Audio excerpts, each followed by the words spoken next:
Good morning, friends. Today we are going to discuss personality disorders. What is personality?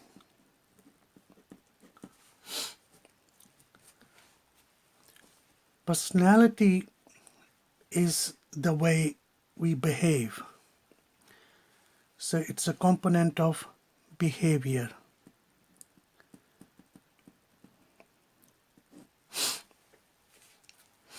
How do you behave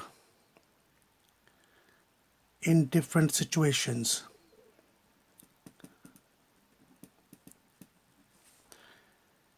And these situations can be at times of events or social interaction.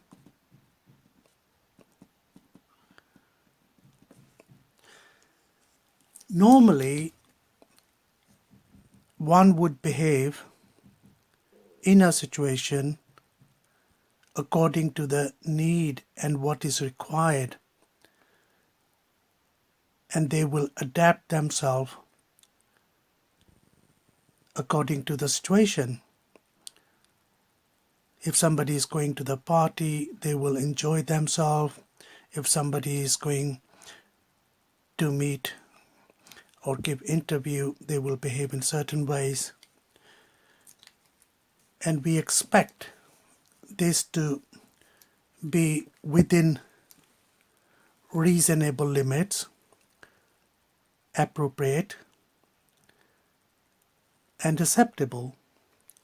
But what happens if this behavior is not acceptable, is not appropriate, is too much, is invading?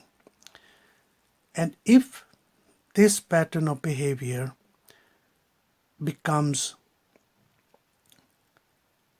a pattern, a repeated in a similar way, again and again, and it started to cause distress either to the person themselves or to others, then we call that as personality disorder. So how do we define personality disorder? As we mentioned, these are the traits of behavior.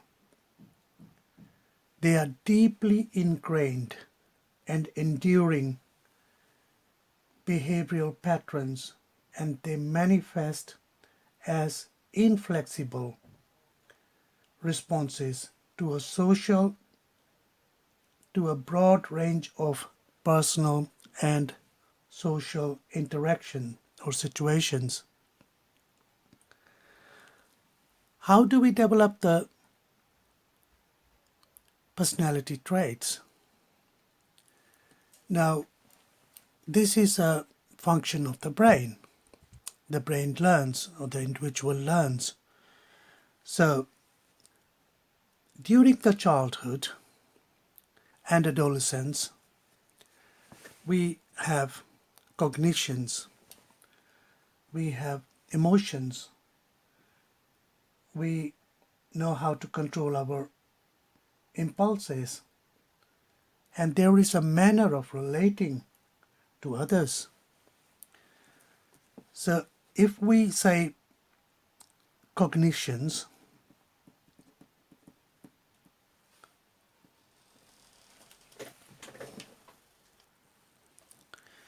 cognitions are the ways of perceiving and interpreting things, how we perceive,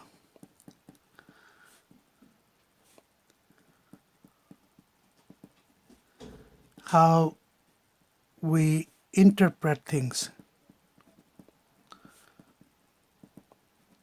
And this will include people, other people, and events.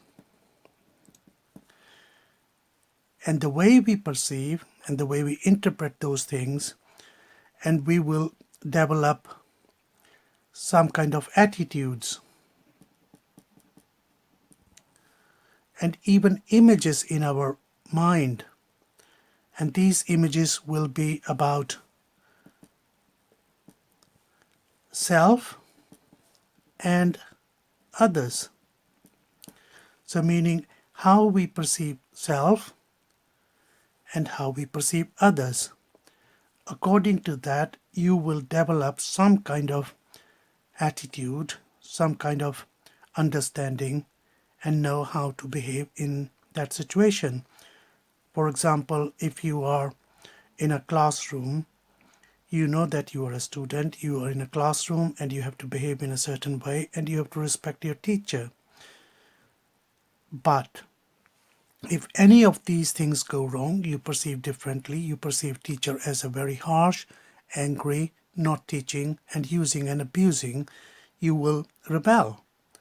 So that will be your perception, that will be your way you perceive that person. The other thing is our emotions. We call that affectivity. Emotions are your feelings. How do you feel about that situation? How do you feel about that person or even about yourself? And these feelings can go to extreme. They have a range. How comfortable you are. So you can be very comfortable to very uncomfortable. How intense these feelings are. The intensity can be very, very severe, showing that you are literally crying, to literally jumping and laughing and joking. It all depends whether these are appropriate. Let's say if the situation appropriate,